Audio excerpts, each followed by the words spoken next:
नमस्कार दोस्तों, NDTV India पर आप एक बार फिर मेरे यानी शम्स के साथ देख रहे हैं रफ्तार रीबूटेड। आज मैं आपके साथ जुड़ रहा हूं एक बहुत ही वेट गोवा से। यहां मॉनसून अपने चरम पर है और यहां हम चलाने आए हैं बिल्कुल नई टीवीएस की रॉनिन। ये एक नई 225 सीसी की मोटरसाइकिल है और इसमें सब कुछ नया है। डिज़ाइन की बात करें या फीचर्स की बात करें, प्लेटफॉर्म की बात करें या इंजन की बात करें, तो आज शो में बात कर रहे हैं नई रॉनिन की। चलने में कैसी है, इसमें किस तरह के फीचर्स की पेशकश की गई है और क्या आपको इसके बारे में सोचना चाहिए।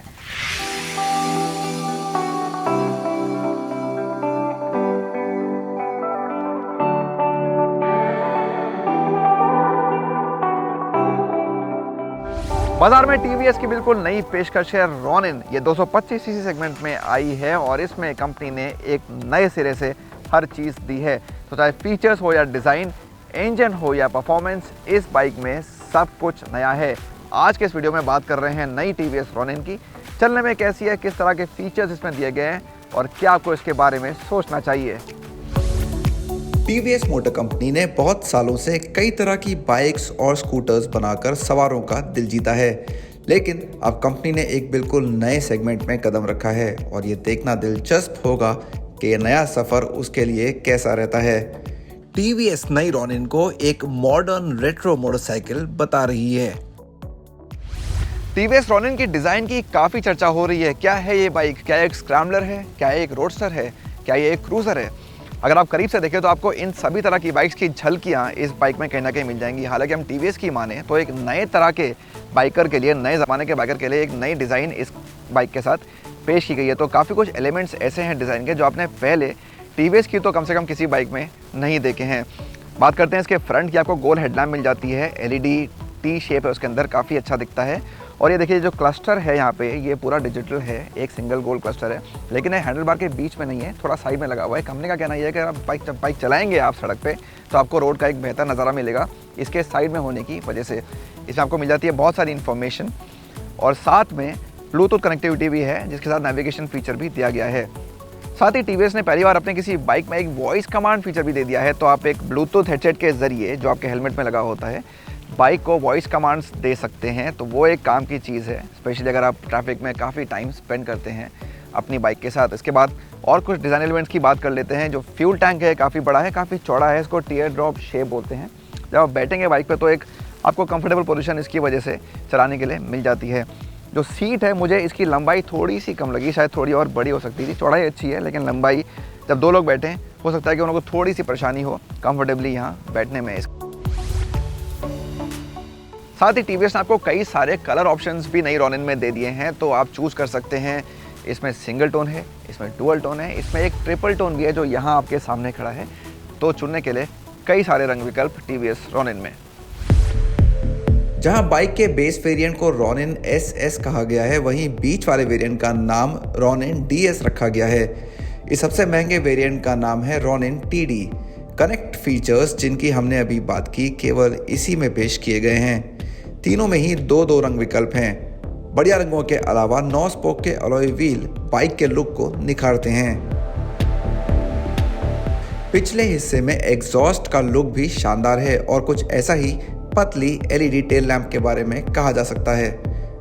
जहां बाइक पर आपको 1357 मिलीमीटर का व्हील बेस मिल जाएगा, वहीं 181 मिलीमीटर का ग्राउंड क्लियरेंस दिया गया है।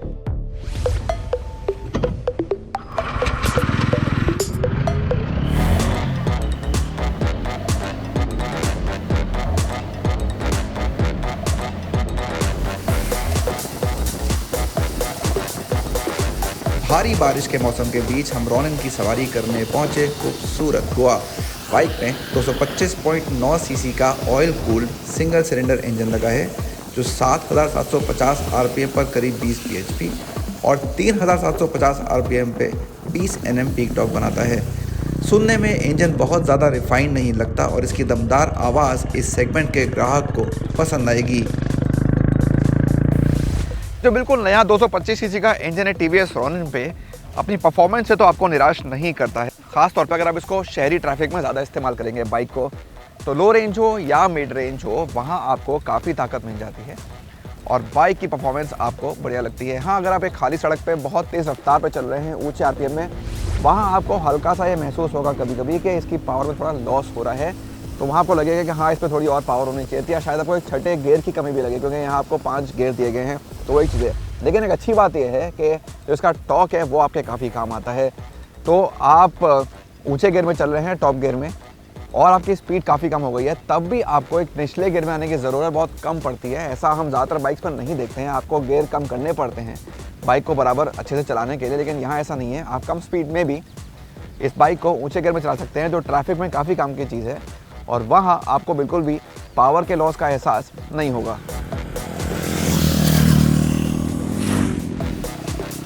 पाँच स्पीड का गियर बॉक्स बहुत बढ़िया तरीके से काम करता है और गियर बहुत आसानी से बदल जाते हैं। इसमें असिस्ट और स्लिपर क्लच भी अपनी अहम भूमिका निभाता है, जो बाइक पर स्टैंडर्ड तौर पर दिया गया है।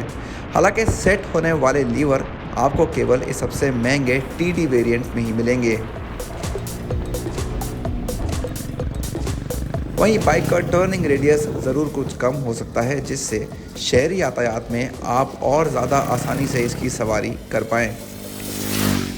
TVS रॉनिन में 2 राइडिंग मोड्स भी दिए गए हैं। इनका नाम है अर्बन और रेन। इसको आप एक बटन दबा के चेंज कर सकते हैं। और आज गोवा में हम यहाँ शूट कर रहे हैं, काफ़ी बारिश भी हो रही है, तो ये रेन मोड हमारे काफ़ी काम आया है। साफ दिखता है कि ये आपका भरोसा थोड़ा बढ़ा देता है, ब्रेकिंग आपको बढ़िया मिलती है और कॉन्फिडेंस आपका बढ़ जाता है इस मोड में बाइक को चलाते हुए। हालांकि शहरी इस्तेमाल में, रोज़मर्रा के इस्तेमाल में आप अर्बन मोड का इस्तेमाल करें, वहाँ आपको बढ़िया परफॉर्मेंस मिल जाएगी शहर के हिसाब से। तो 2 अलग अलग सिचुएशंस के लिए आपको ये 2 मोड दिए गए हैं।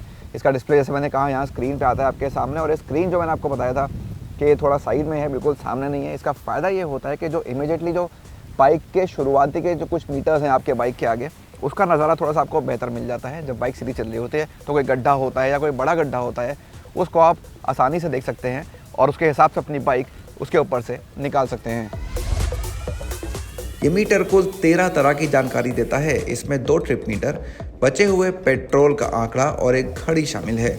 हालांकि कंपनी ने फिलहाल बाइक के माइलेज का खुलासा नहीं किया है, लेकिन इसका 14 लीटर का टैंक इसे बिना पंप पर रुके आपको काफ़ी दूर तक ले जाएगा। रॉनिन में एक ग्लाइड थ्रू टेक्नोलॉजी दी गई है, जिसकी मदद से आप हल्की रफ्तार में पहले से तीसरे गियर के बीच केवल क्लच छोड़कर बिना एक्सेलेरेटर दिए बाइक को आगे बढ़ा सकते हैं। बात करते हैं नई रॉनिन की राइड पोजीशन की, और मैं यहाँ बैठा हूँ इस बाइक के ऊपर, और ये जो हैंडल बार है काफ़ी चौड़ा लगा मुझे, लेकिन इसको आप आसानी से हैंड पकड़ सकते हैं। इसको इस्तेमाल करना भी काफ़ी आसान है। दूसरी चीज़, सीट की हाइट तो मुझे अपने हिसाब से थोड़ी सी कम लगी, लेकिन ज़्यादातर राइडर्स को इससे शिकायत नहीं होगी और वो कंफर्टेबली इस बाइक पे लंबे समय तक बैठ पाएंगे। जो राइड पोजीशन है बहुत ज़्यादा एंगेजिंग नहीं है, बहुत ज़्यादा स्पोर्टी नहीं है। आप झुक के नहीं चलाते हैं, आप ज़्यादा एक क्रूज़र की तरह चलाते हैं इसको आराम से बैठ के। तो उसका फ़ायदा ये है कि आप लंबे समय तक इस बाइक पर चल सकते हैं बिना थके हुए।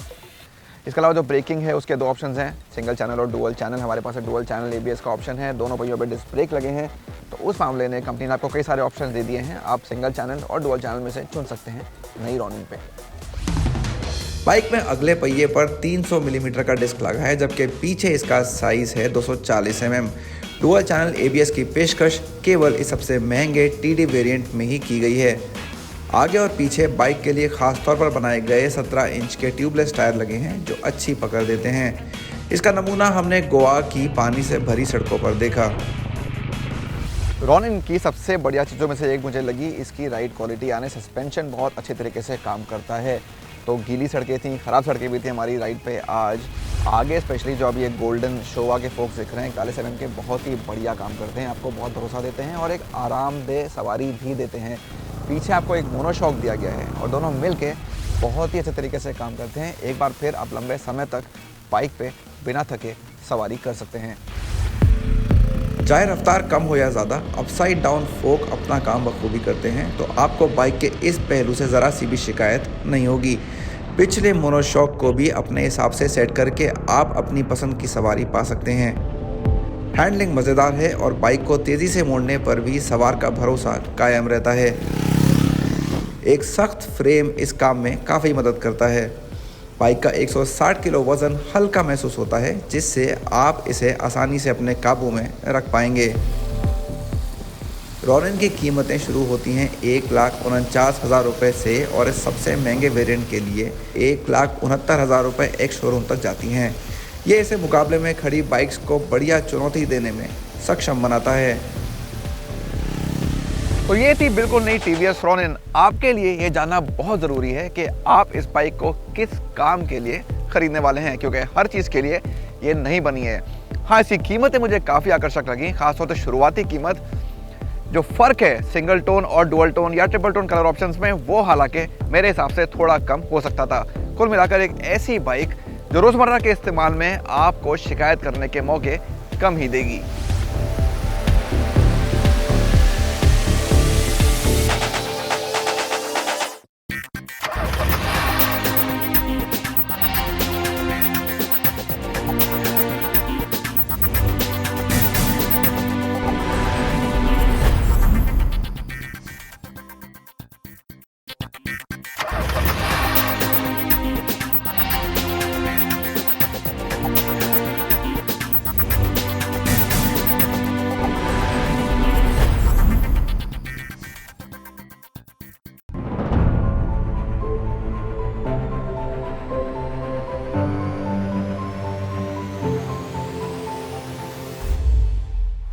बिल्कुल नई जनरेशन Hyundai Tucson को भारत में पेश कर दिया गया है। हालांकि कार अभी लॉन्च नहीं हुई है, लेकिन कंपनी ने हमको कई सारे फीचर्स कार के बता दिए हैं। अब इंतज़ार है जानने का कि इसके वेरिएंट्स और प्राइस कैसे होंगे, लेकिन फ़िलहाल आपको बताने के लिए बहुत कुछ है इस नई Tucson के बारे में।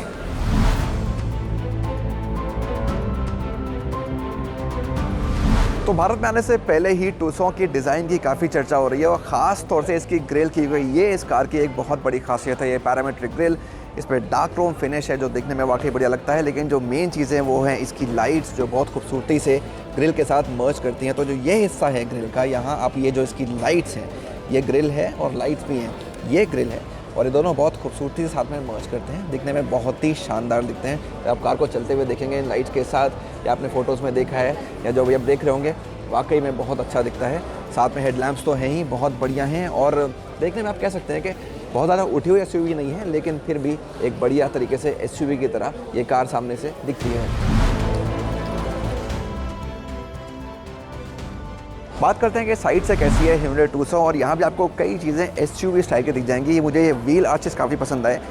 ये प्रॉपर चौकोर या स्क्वायरिश तो नहीं है, थोड़े से उठते हैं फिर नीचे यहाँ अच्छी तरह से मुड़ते हैं। तो एक बहुत बढ़िया एक यूनिक डिज़ाइन आर्चेस में दिया गया है, और क्लैडिंग का भी अच्छा इस्तेमाल है। पूरा पीछे तक आप यहाँ भी देखें, पूरी पीछे तक क्लैडिंग जाती है, और यहाँ भी उसी तरह का कुछ शेप दिया गया है जो बहुत बढ़िया दिखता है।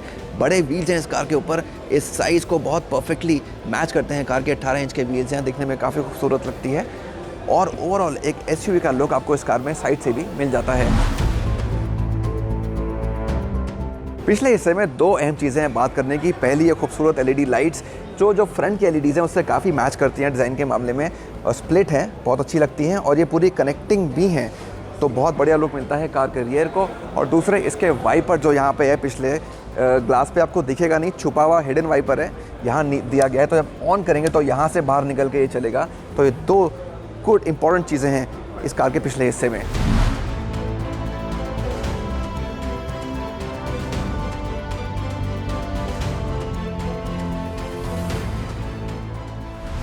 कैबिन को अगर हम कंपेयर करें पिछली Tucson से, तो ये ज़्यादा प्रीमियम लगता है। पहले से कहीं ज़्यादा फीचर्स यहाँ दिए गए हैं, एक लंबी लिस्ट है। दो बढ़िया डिजिटल स्क्रीन आपके सामने, 10 इंच का टच स्क्रीन सिस्टम है, 10 इंच का ये डिजिटल क्लस्टर है, फुल डिजिटल है, बहुत सारी इन्फॉर्मेशन आती है। स्टीयरिंग व्हील पे बहुत सारे कंट्रोल्स हैं, आप आमतौर पर Hyundai कार्स में देखते हैं, यहाँ भी ऐसी ही कुछ बात है। और ये जो सेंटर कंसोल है ये बहुत खूबसूरत है। इसमें स्क्रीन के नीचे ही आपको ये सारे टच बटन से मिल जाते हैं कंट्रोल के लिए। सो क्लाइमेट कंट्रोल से लेके बाकी बहुत सारे कंट्रोल सिस्टम के साथ आप यहाँ कर सकते हैं। ऑफकोर्स फीचर्स की कोई कमी नहीं है यहाँ पे, तो आपको वो उसमें मिल जाएंगे। ब्लू लाइन कनेक्टिविटी आप कंपनी की काफ़ी कार्स में देखते हैं, वो आपको यहाँ मिल जाएंगे। 60 से ज़्यादा फीचर्स में दिए गए हैं। एलेक्सा कनेक्टिविटी है, वॉइस कमांड के थ्रू आप कार में कई सारे फंक्शंस कर सकते हैं।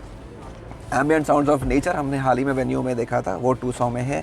एम्बिएंट लाइटिंग भी आपको यहाँ मिल जाती है, वो फीचर अच्छा है। उसके अलावा वायरलेस चार्जर इस कार में दिया गया है, एक बड़ा पैनोरामिक सनरूफ है, और जो सीट्स हैं ये भी काफ़ी बढ़िया हैं। इसमें वेंटिलेशन भी है, इसमें मसाज भी है। इसके अलावा बोस का 8 स्पीकर का साउंड सिस्टम भी आपको यहाँ दिया गया है। तो कुल मिलाकर फीचर्स की भरमार है Tucson की फर्स्ट रो में। बात करते हैं 200 की सेकंड रो की, और Hyundai का कहना है कि आपको सेगमेंट का सबसे लंबा व्हील बेस यहाँ मिल जाता है। इसका मतलब यह है कि सेकंड रो में ठीक ठाक स्पेस है, अच्छा नी रूम है, मैं काफ़ी खुश हूँ इससे। और यही बात शोल्डर रूम और हेड रूम के बारे में भी कह सकते हैं, काफ़ी गैप है यहाँ पे हेड के ऊपर भी।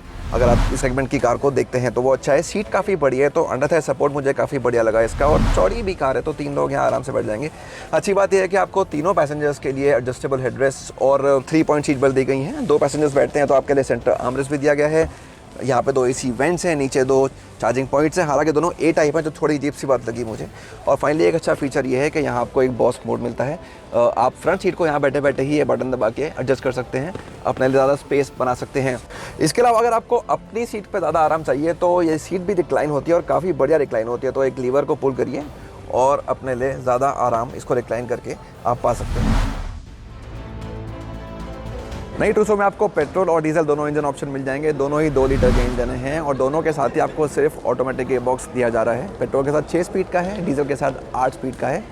ड्राइविंग मोड्स भी हैं कई सारे, 4 ड्राइविंग मोड्स हैं कार के साथ। और हाँ, यहाँ पे ऑल व्हील ड्राइव का ऑप्शन भी है, उसके साथ भी आपको कई सारे ऑफ रोड मोड्स इस कार में मिल जाएंगे। बात करते हैं सेफ्टी की, और यहाँ Hyundai ने काफ़ी कुछ काम किया है। तो 6 एयरबैग्स तो हैं ही, साथ में ESP है, हिल डिसेंट कंट्रोल है, चारों वहीयों में डिस्क ब्रेक्स हैं, तो काफ़ी कुछ है। लेकिन एक अहम चीज़ जो है, जो बड़ी चीज़ है, वो पहली बार Hyundai के किसी कार में हमें देखने को मिली है। लेवल 2 ADAS तकनीक यहाँ दी गई है। 19 फीचर्स हैं ADAS इस कार में। सो कई तरह की कॉलिजन वार्निंग्स हैं, लेन कीपिंग असिस्ट की वार्निंग्स हैं, ब्लाइंड स्पॉट व्यू कैमरा है। तो सेफ्टी के मामले में बहुत काम किया गया है नई 200 में।